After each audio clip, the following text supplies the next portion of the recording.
Go na, Jen.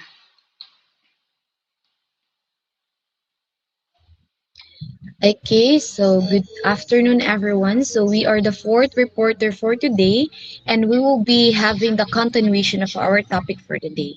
Okay, but before we're going to dig into our discussion, let us have first our prayer.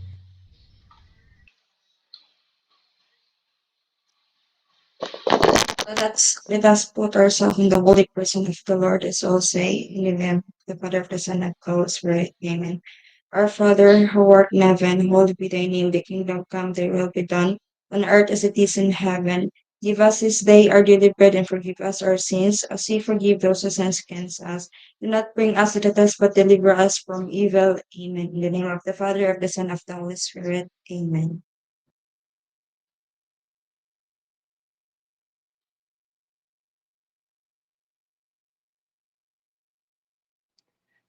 By the way, I am Pia Praise Giotiano.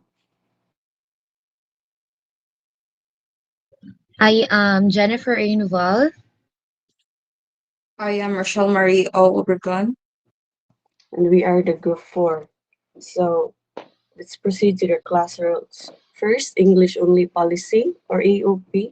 Open your camera if you have if necessary.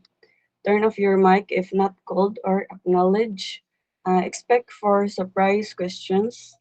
Be attentive, and we also have a jar of names, and anyone who doesn't respond after 3 calls will be marked as absent. Okay, let's proceed. So let's play What Am I? How to play. Uh, Host will pick 3 random players from the jar of names. Players will be given 5 seconds to think of their answer. Then the host will say game, so players will raise their virtual hand. The first one to raise with the correct answer will have the point. The players will state their last name first, followed by the words I am before the answer. Example, Oltiano, I am, state your answer. Did you get it, guys? So let's start. Round 1. I am the first topic that was discussed last meeting. What am I? So the first 3 players is Ibias here, Danyo, and Auman. Present?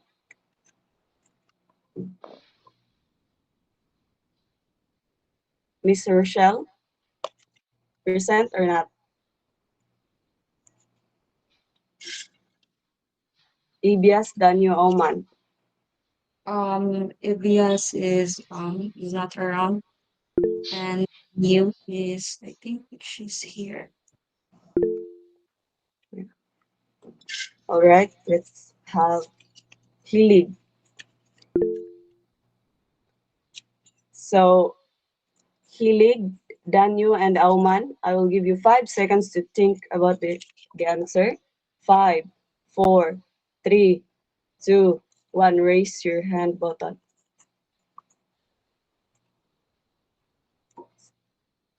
Hilig, Hilig, I am Foundation for Science Learning. okay, that's right. Round 2, I am the 4 foundations for science teaching. What am I? First player, Rosal Piloto and Kino. Present? All right. I'll give you 5 seconds. 5, 4, 3, 2, 1. Yes, Mr. Rosal. Rosal, I am early childhood experiences, active learning, progressive learning, and holistic approach.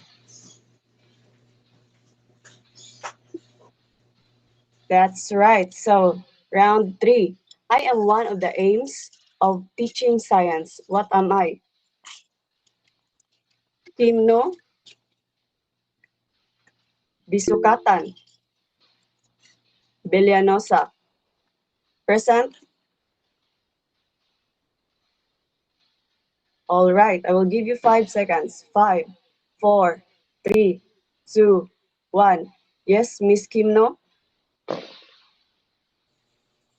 Um, Kim, no, I am one of those. I am one of the aims of teaching science. What am I? I am develop scientific inquiry. Let's see.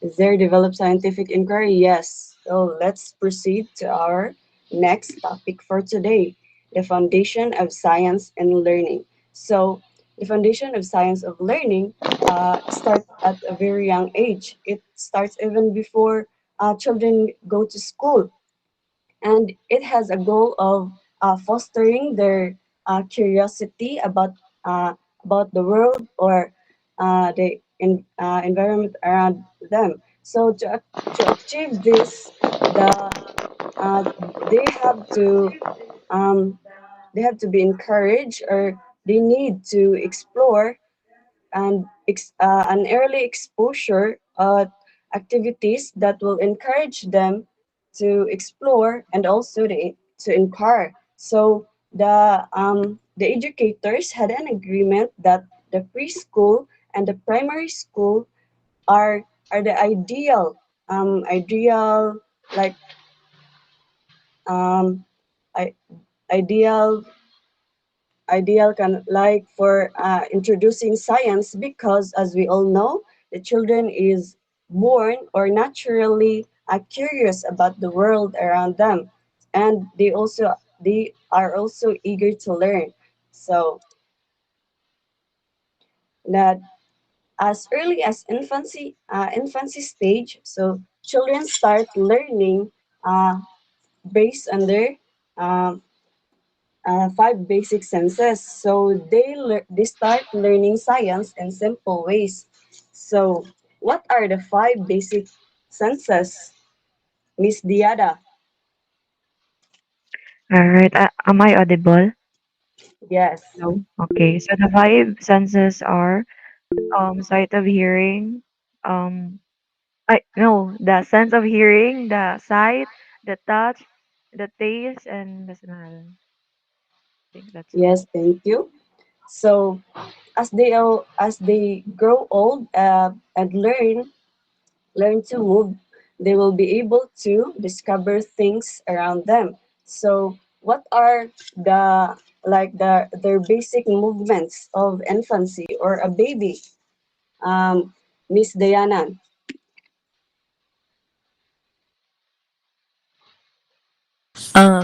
Playing, Yeah, it might be. So, a- again, the basic movement or crawling, um, and that's it. yes, crawling, rolling, standing with support, or walking slowly or step by step.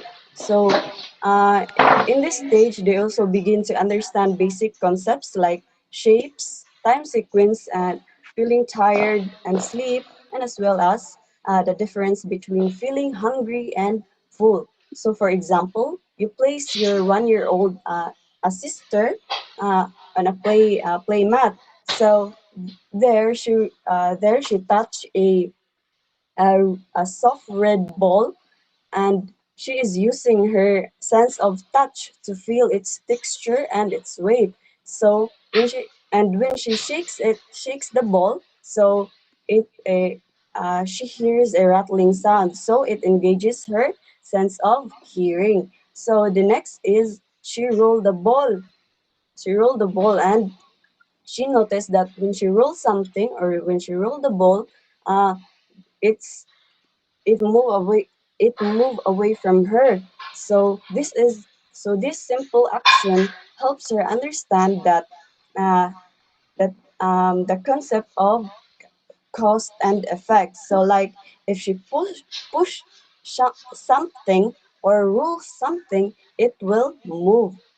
And then, and when and when she feels tired or starts to fuss or to throw tantrums, so she begins to recognize the concept of fatigue. So when you pick her and gently rocks her to sleep, she learns about the routines and sequence, such as feeling sleepy, then will be followed by naps. So through this everyday experience, the infants in this stage is um, the infants in this stage is slowly building their foundational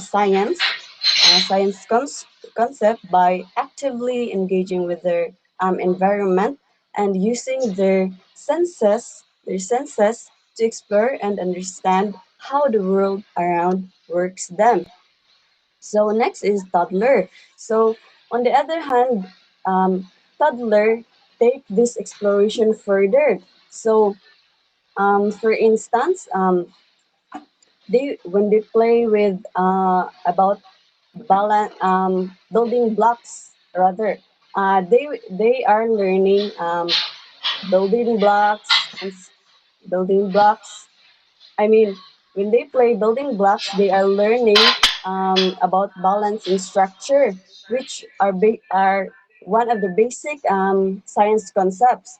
They also begin to start they also begin to start um, knowing or sorting objects by colors, by shapes, or by size, which will also help them categorize and understand their differences. So in addition, they develop they develop they understand the differences, and and they also develop the hand eye hand eye coordination. So do you have any idea what is hand eye coordination, Miss Enoch?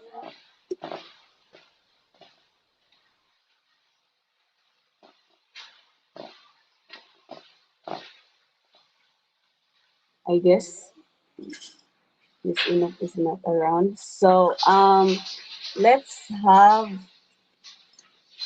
Hamandron. Do you have any idea what is hand eye coordination from its word?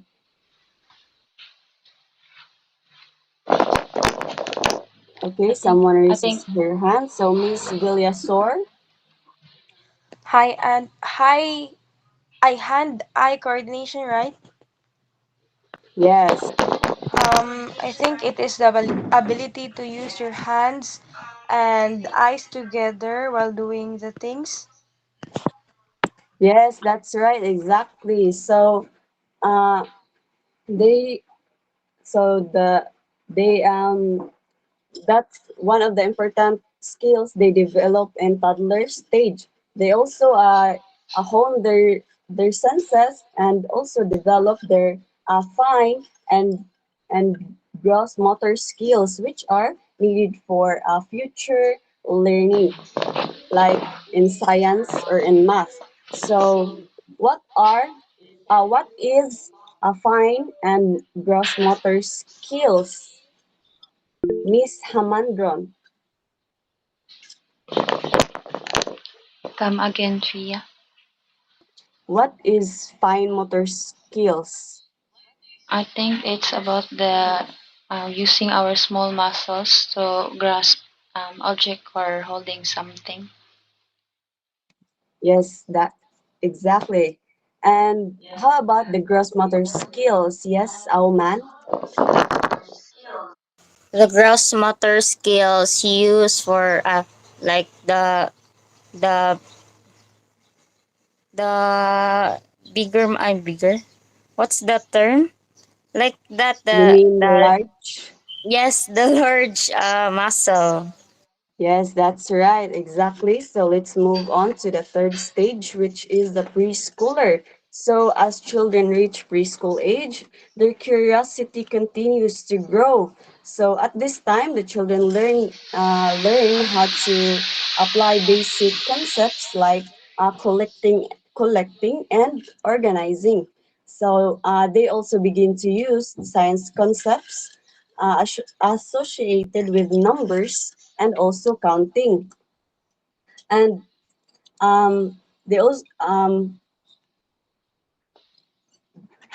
for example, so they will be able to count numbers independently or with others, and they also learn how to solve problems, record information, and also think like excuse me, little scientists.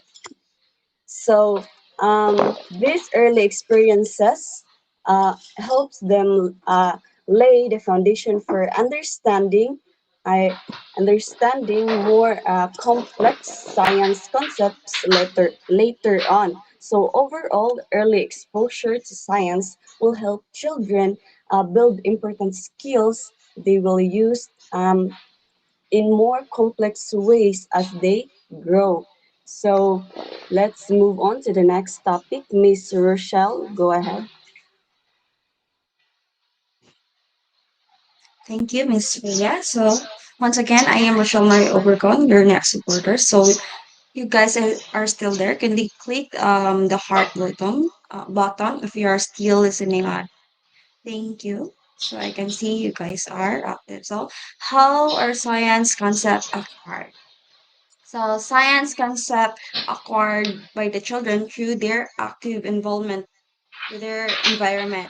As they explore as they explore the surroundings, they actively construct their own knowledge. So the specific learning experience can be characterized as naturalistic learning experience, informal learning experiences, structured learning experiences. So first is natural learning experiences. So can I have Miss Alma? Can you please read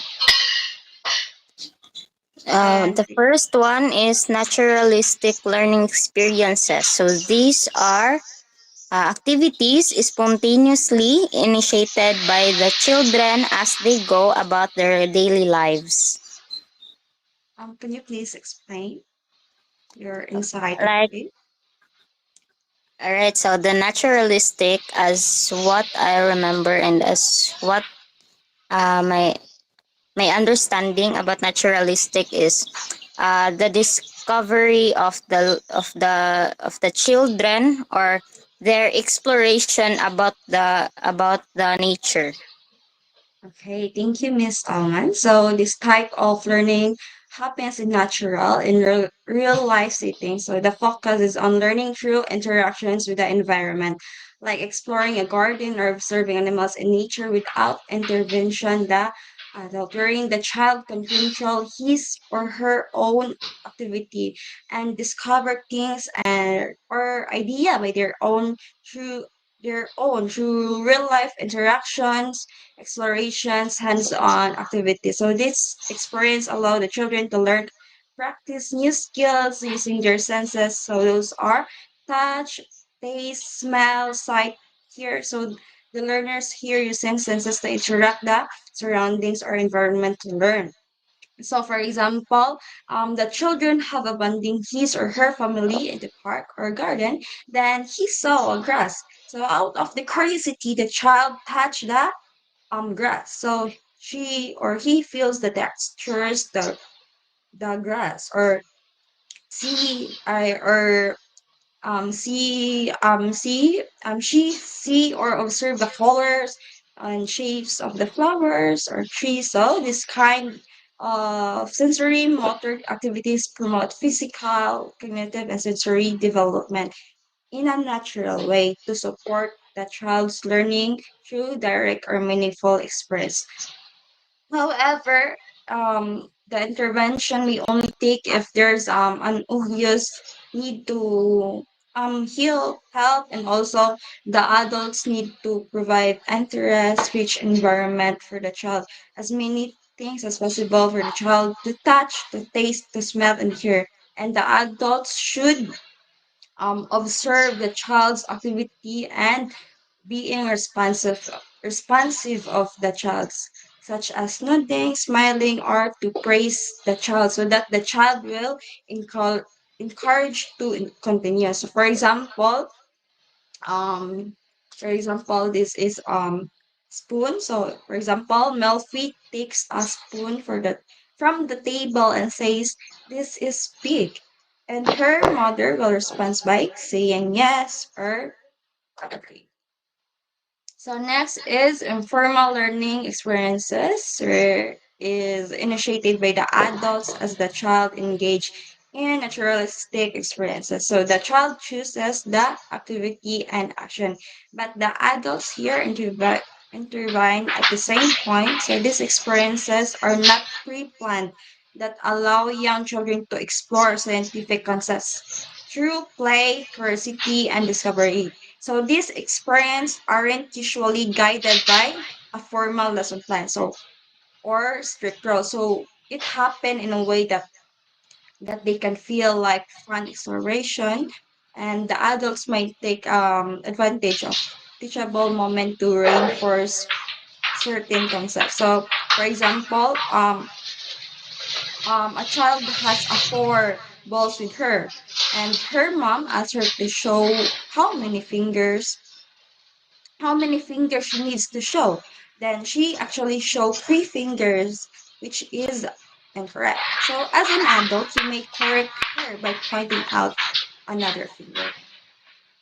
So next is structured learning experience. So can I have um Miss Villasor? Can you please read and um explain? Structured learning experiences. Pre-planned lesson or activities are considered structured experiences. So, as what I've understand about structured learning experiences is it means that activities are like the adults provide explicit instruction and guidance. So when we say explicit, it is provided by the instruction and the materials are provided by the teachers. Okay, thank you, Miss Villasor. So, if there's an informal learning experience, there's also structured learning experience. So, these usually experience are chosen by the adults who will give direction to the child. So, this kind of learning experience is a classroom settings.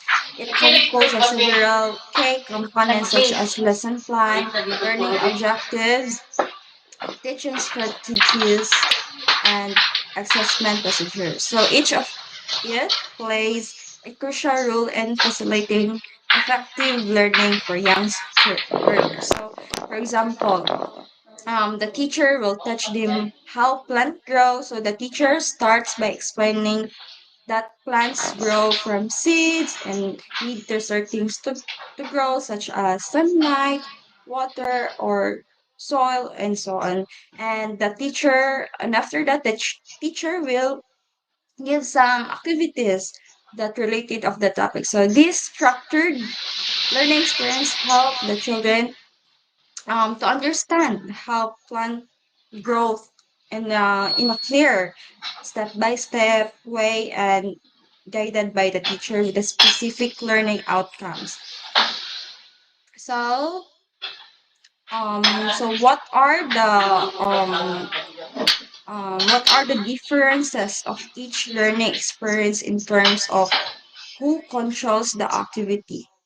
Can I have Miss Disapatan? Um,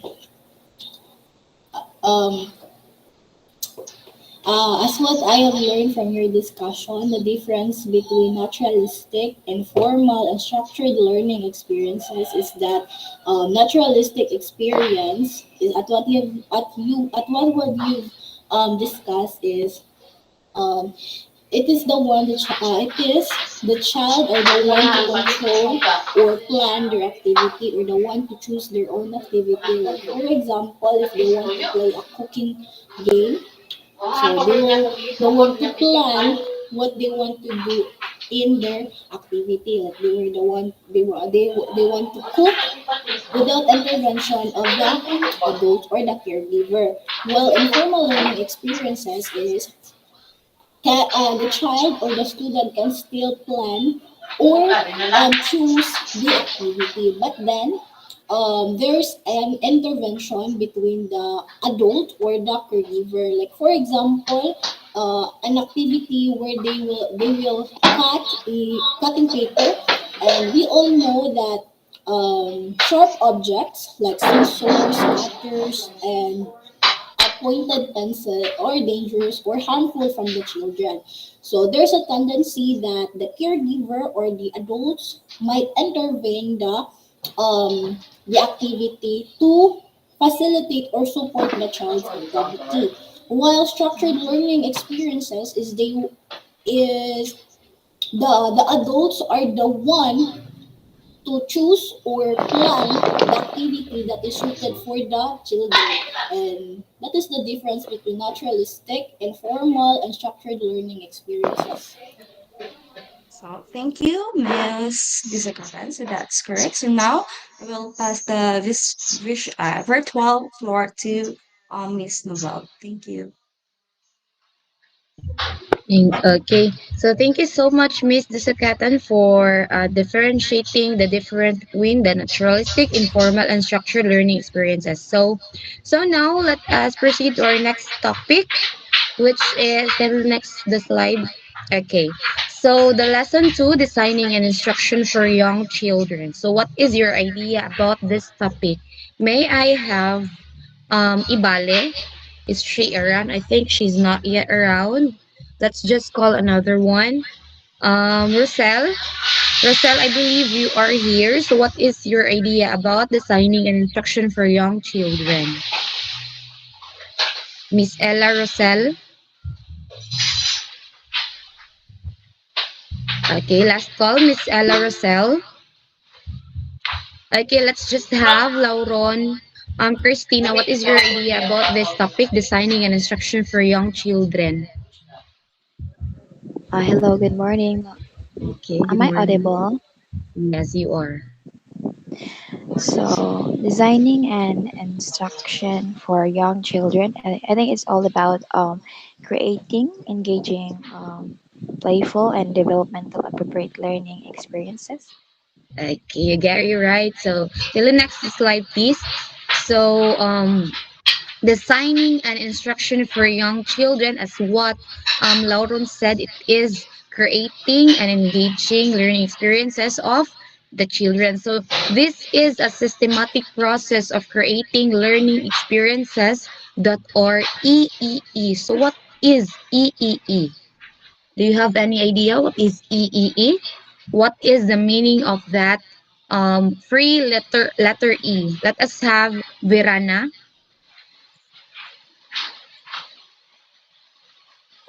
Okay, I think Virana is here, but she's not responding. Let's just call another one. Okay, EBS is not around. Okay. Yes, what is the meaning of EEE for your understanding?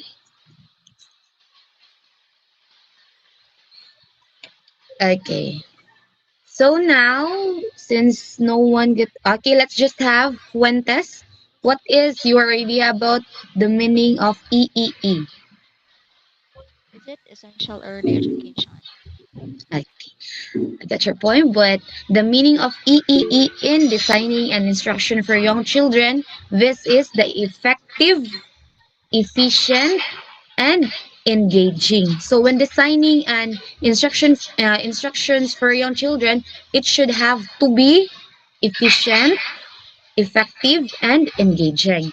So this the purpose of this instruction is that this ensures the quality of instruction by aligning learning objectives, instructional strategies, and assessment methods. So next slide, please.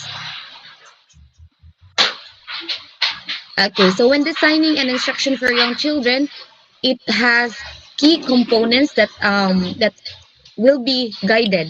So first is it needs analysis. So why it is need to be analyzed. So um, it is important to identify the target audience and the learning needs of the students. So for example, you are to teach on the early childhood education students. So you are to teach basic learning to the children, right? So it is really important to identify the target audiences and the learning needs of the students. By understanding the target audiences and their specific learning needs, this helps tailor the instructional design to address knowledge and gaps and that support learning success. Next is goal setting. So goal setting, this is define clearly and measurable learning objectives. Setting clear measurable learning objectives provides a focused and path for instruction that helps students and teachers achieve desired outcomes. So goal outcomes. Next is content development. So as content development is part of designing an instruction for young children, it is where it creates relevant and engaging learning materials. Like, for example, crafting relevant and engaging materials ensures that children are both or learners are both informed and motivated, enhancing retention and understanding. Next is instructional strategies. So, by selecting appropriate teaching methods and techniques, you can make a broad or very informative or useful design instructional for young children. So by choosing suitable teaching methods enhances learning by aligning with the audience needs and objectives. Lastly is assessment. So evaluating learner progress and the effectiveness of the instructional design. So it regularly evaluates learning progress and instructional effectiveness that helps refine teaching and supports continuous improvement in outcomes. Next slide, please. So these are the benefits of effective instructional materials. So first is this improve learner outcomes. So what is your idea about this one? I think Gantuangko is here. Gantuangko, what is your idea about improved learning outcomes in effective instructional material? Okay, she's not around. Let's just have De Los Santos. De Los Santos, what is your idea about improved learning outcomes in effective instructional design? De Los Santos, is she around? De Los Santos? Okay, Andrea Micaela.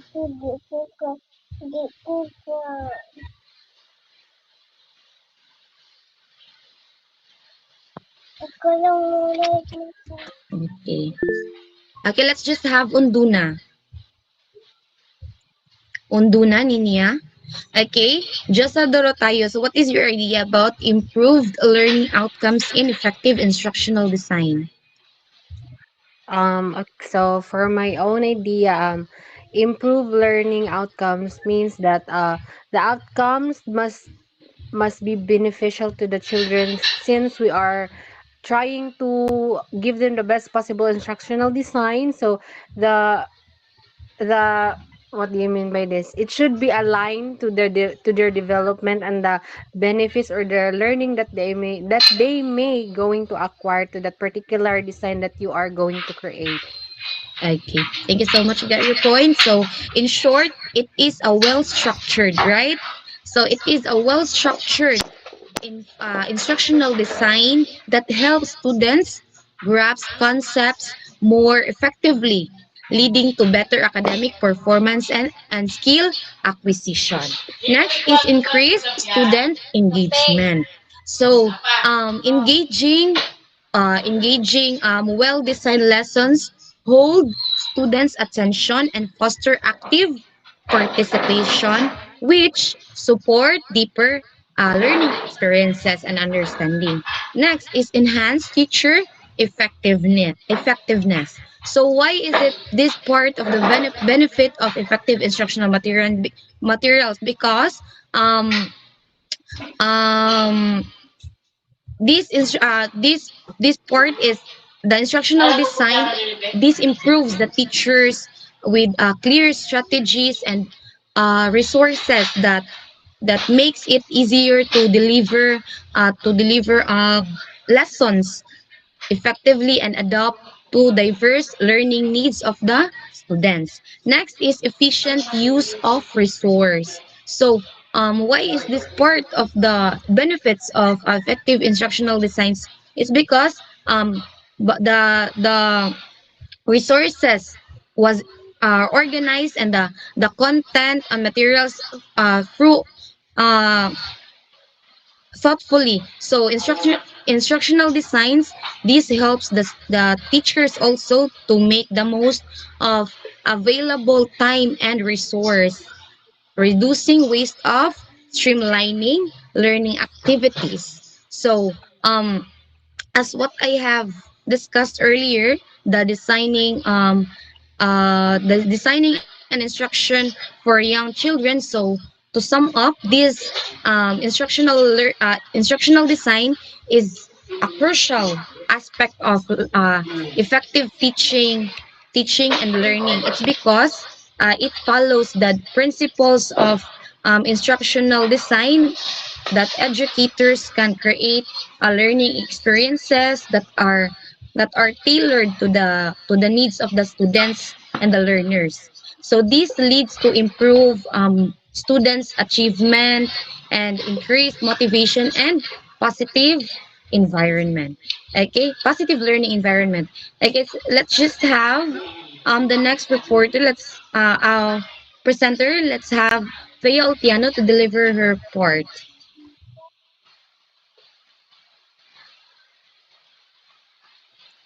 Okay, thank you, Miss Nubal. So the next the next topic is about components of instructional design. So in order to have an effective and successful behavioral change of every learners or of every students, the instructional design should be composed of these four components. So the first one is analysis. So planning stage. So this is the planning stage where the teacher the teacher understands what the students need to learn and why. For example, I, as a teacher, notices that one of my learners are struggling with identifying shapes. So in this stage, I already know or I already figured out the specific learning goal. It is to teach kids how to recognize um, basic shapes and and what is the five basic shapes, Miss Intal?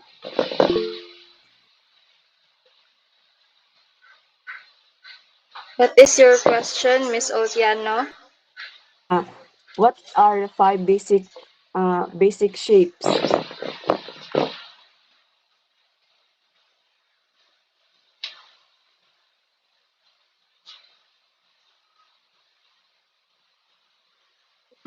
It's square and rectangle, five basic square. Circle, rectangle, triangle, or I don't know the last one. Is it correct?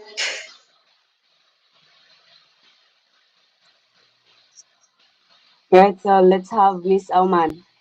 Thank you, Miss Intal. I guess the five basic shapes are circle, triangle, square, rectangle, and oval.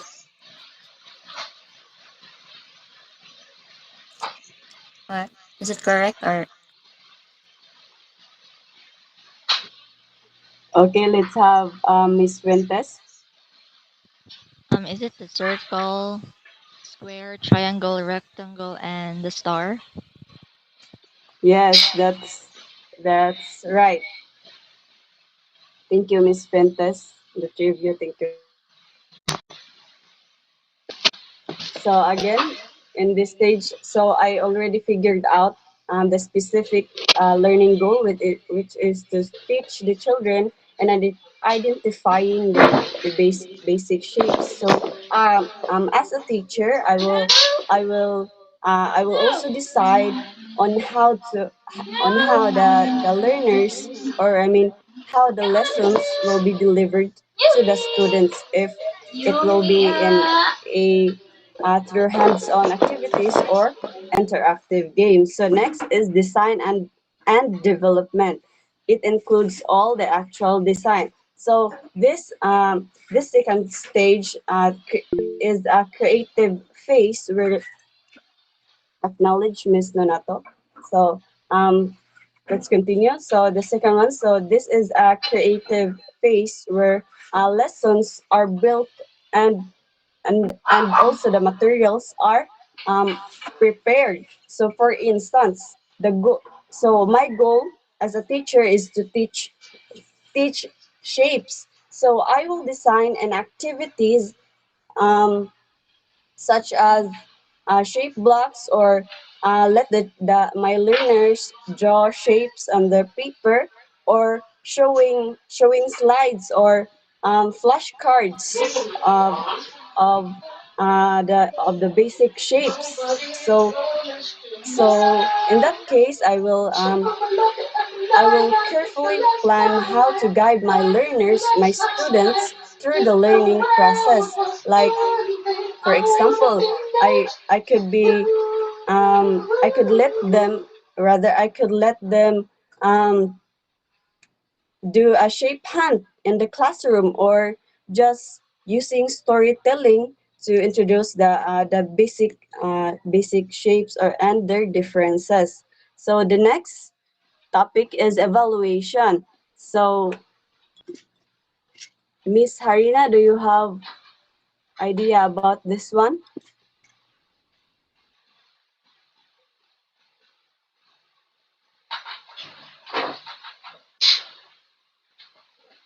I guess it's not around, so let's pick another one. Miss Iyas.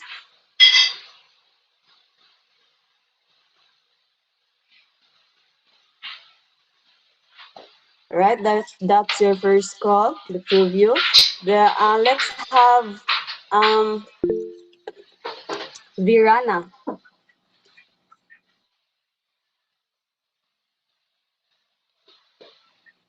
another first call. So let's give okay, Miss Intal.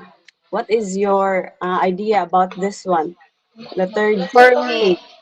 it's evaluation. So for me, evaluation is that it's about making judgment on something, like you're valuing something or making criteria and show evidence to something like that. Exactly. So thank you, Miss Intal. So for example, so in the second stage, I let my students do the activities. So I could ask, in this stage, I could ask the children to pick a shape from a pile, or I will let them draw different shapes on their paper. I mean, on the board, and let them answer what does the what shape I draw on.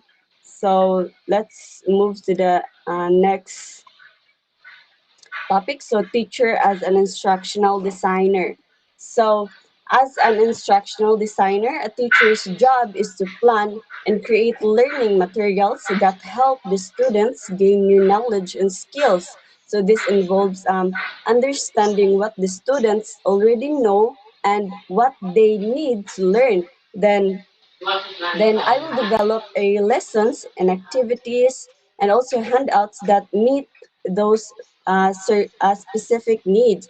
So as a teacher also, we must also address their challenges such as different learning styles and then we will adjust our teaching methods accordingly. So in addition, the designs should align with both the students' needs and also the goals of the school and to to ensure that it has a clear objectives and we can use a effective learning methods and assessments to track progress of our learners. So next one is importance of instructional design for teachers and learners. So instructional design makes learning simpler and more efficient for students. And on the other hand, it helps the teachers create a structured lessons that meet specific learning goals. So the first one is focused and customized learning procedure. So the teachers should recognize the difference the different students that might need to learn um, that might need to learn.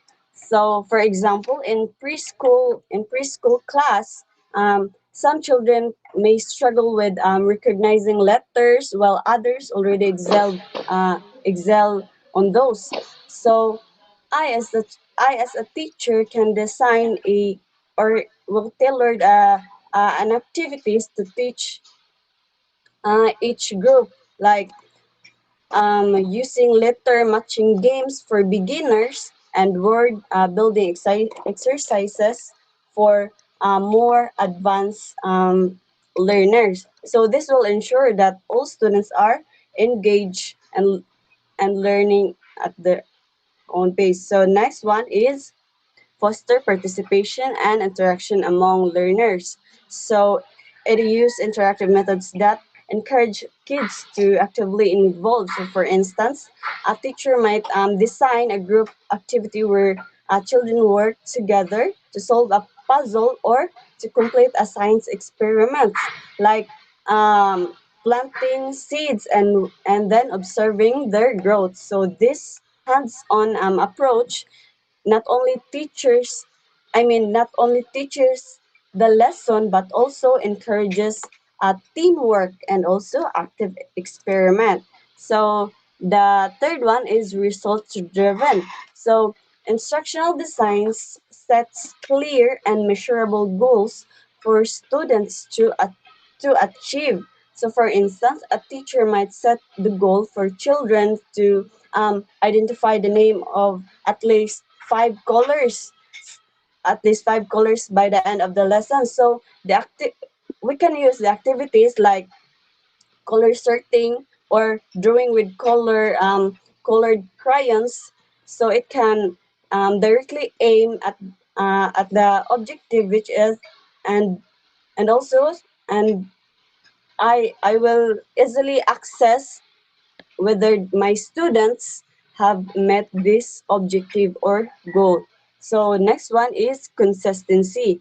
So consistency means using a reliable teaching process while adapting to different learners' needs. So for instance, you might involve regularly using story time to teach vocabulary, but varying the stories and incorporating different themes to keep the things fresh. So the structure remains the same, like the reading and discussing the story, but the content adapts to different learning lessons that will ensure that students learn new materials while benefiting from a familiar process. So let's move on to the next uh, topic, Miss Rochelle. Thank you, Miss Bea. So now let's proceed the next topic. So what is good instructional design? So can you please read Miss Ental?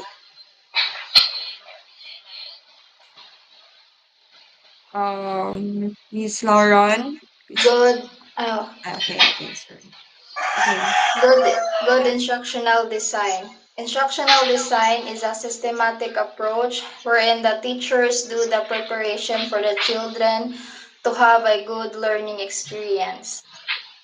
Thank you, Miss Ental. So good instructional design is a student-centered approach to planning teaching and learning activities. So it involves designing lessons, materials, and assessment to foster meaningful learning experiences based on student needs, background, and current current understanding. So the designing an instruction allows the teacher to learn more about the children's lives and culture. So it's crucial to getting to know the learners bit better, learning about the children's beliefs, traditions, and favorite and other activities. And also it will definitely help the teaching and creating instructional design based on the classroom culture or personal connection among the children. Please, next. So here's the 6 steps in creating good quality design. So first is start with the context.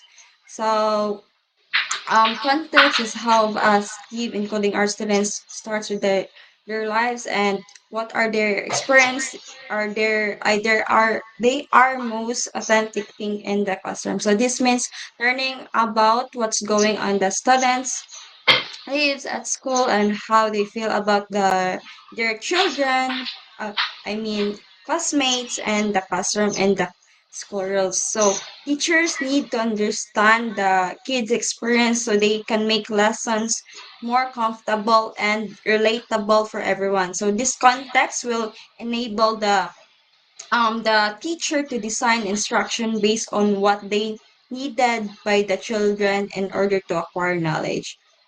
So step two, add vocabulary. So vocabulary development is necessary in order to expand the children's language knowledge base.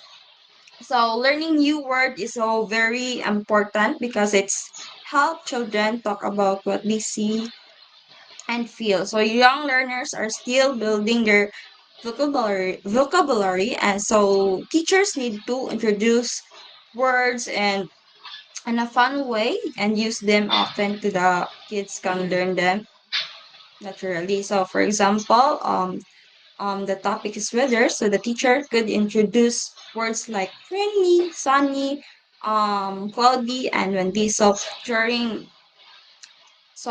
the playtime, they might be have kids to act out that this is windy and moving like a wind also. So or being arrayed, they will be tapping their fingers. So and that way the children can learn words while action. Or so three is use media. Aside from the teachers made materials and visual aids, the use of media in the teaching learning process helps attract young children attention and make the teaching learning activities more interesting and effective. And also it's very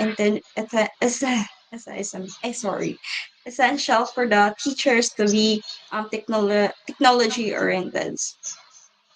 Uh, for example, for the lessons about animals, the teacher might play about a song about animal sounds or show a video or animals at the zoo. So fourth is consider the culture of the children. So the teacher learns about so the teacher teach about the children cultures more what do you say?